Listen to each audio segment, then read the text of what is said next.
রাত পোহালেই সনাতনীদের 12 মাসে 13 পার্বণের অন্যতম উৎসব মকর সংক্রান্তি বা ভোগালী বিহু। এতে বিভিন্ন বাজারে উপচে পড়া ভিড় পরিলক্ষিত হচ্ছে।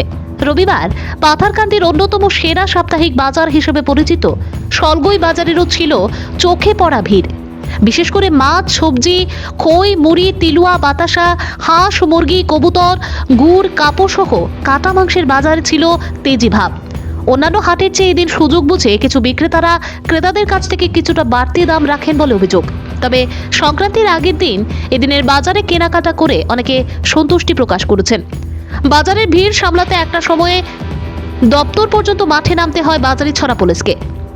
তারা দীর্ঘ প্রচেষ্টা করে জাতীয় সড়কে যানবাহন নিয়ন্ত্রণ করে বাজারের বাড়তি ভিড় সামলাতে সক্ষম হন। ভানুচন্দ্রের রিপোর্ট, আসাম প্রাইম নেটওয়ার্ক। রাত পোহাতেই তো মকর সংক্রান্তি, তো আজকে যেহেতু বাজার হচ্ছে আমাদের এখানে, আজকে বাজারের জিনিসপত্রের দাম কীরকম ছিল? মোটামুটি নাই, সবজির দাম বেশি। কী কী কিনেছেন আপনি আজ বাজার থেকে? আজকে তিলুয়া 120 টাকা কেজি। আচ্ছা, মাছের বাজার কীরকম? মাছও তো প্রচুর দাম হয়েছে, হাঁস মুরগি?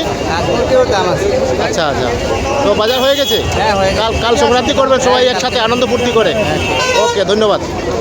রাত পোহাতেই তো শুভ মকর সংক্রান্তি, তো আজকে সলগইয়ে বিরাট বাজার হচ্ছে। বাজারটা প্রতিদিনই হয়, প্রতি রবিবারে হয়।